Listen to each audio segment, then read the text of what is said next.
Okay, we're gonna talk through good posture mechanics.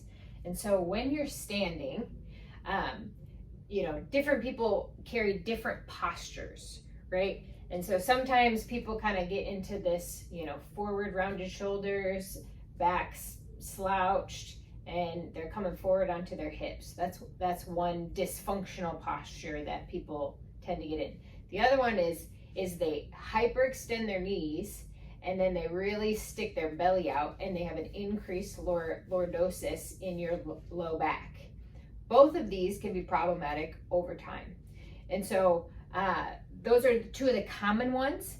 And so to help recorrect those or any other of the dysfunctions, what we want to do is first you want to plant your feet about hip width apart. Your knees can, your toes can be slightly outward if you want, but feet pointing straight ahead.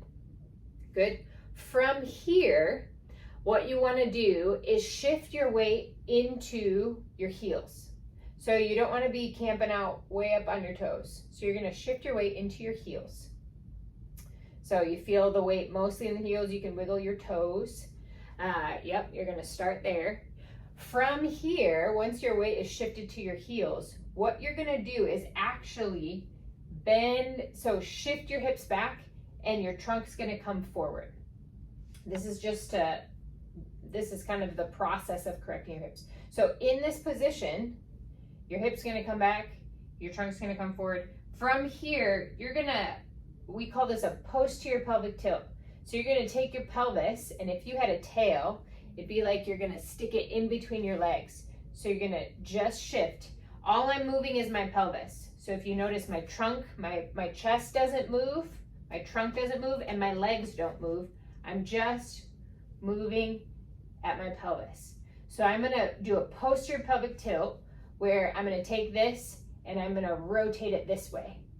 And I'm going to hold that. That's going to engage my TAs. So I'm bent forward. I did that shift. Now from here, I'm just going to stand up tall and push my hips forward, but I'm not going to lose that pelvic tilt. So as I stand up tall and I hold that pelvic tilt, there's a soft bend in my knees. Soft bend in my knees there. Good. But I'm engaging here, and it also will engage your glutes here. So you're going to stand up nice and tall. My weight's still in my heels. My knees are soft and bending, and I'm holding that tilt. Once that gets comfortable, you don't have to do the hinge. So you can just go from here, tilt that pelvis under, engage that core, engage your glutes, soften the knees, right? So soften the knees, good. And then the upper part, you just want to think, I want my chest to be up. So you don't want to necessarily stand at military. That's just not functional to, bring your shoulders back. That's not functional. You more want to think, pull your chest up, pull your chest up.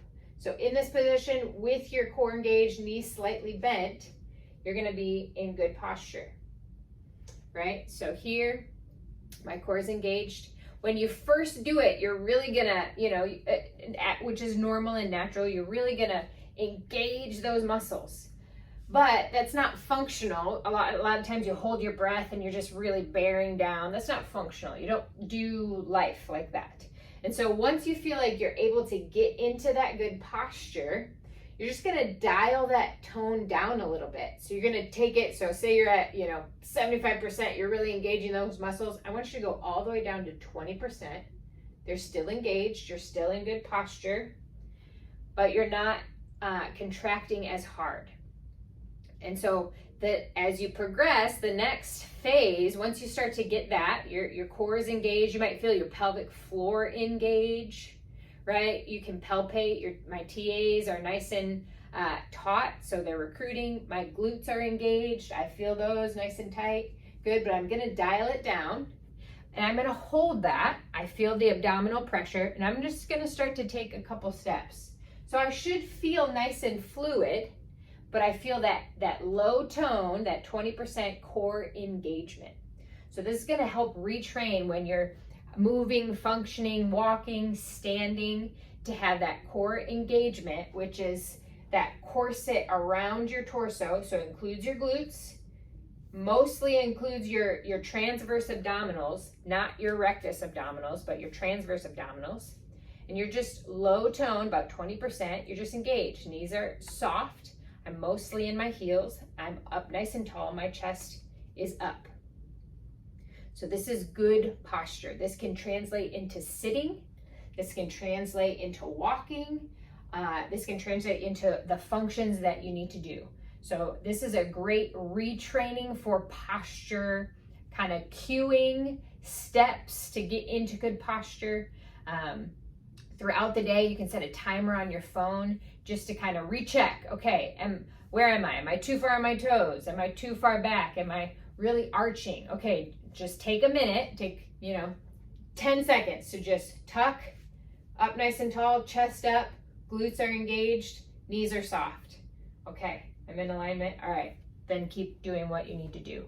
Posture, good core engagement, and good posture or positioning is essential for good movement mechanics. This is kind of the building blocks of what you want to start with. So give this a try. Shoot me a text or send me a message if you have any questions. Posture is key. Posture is key.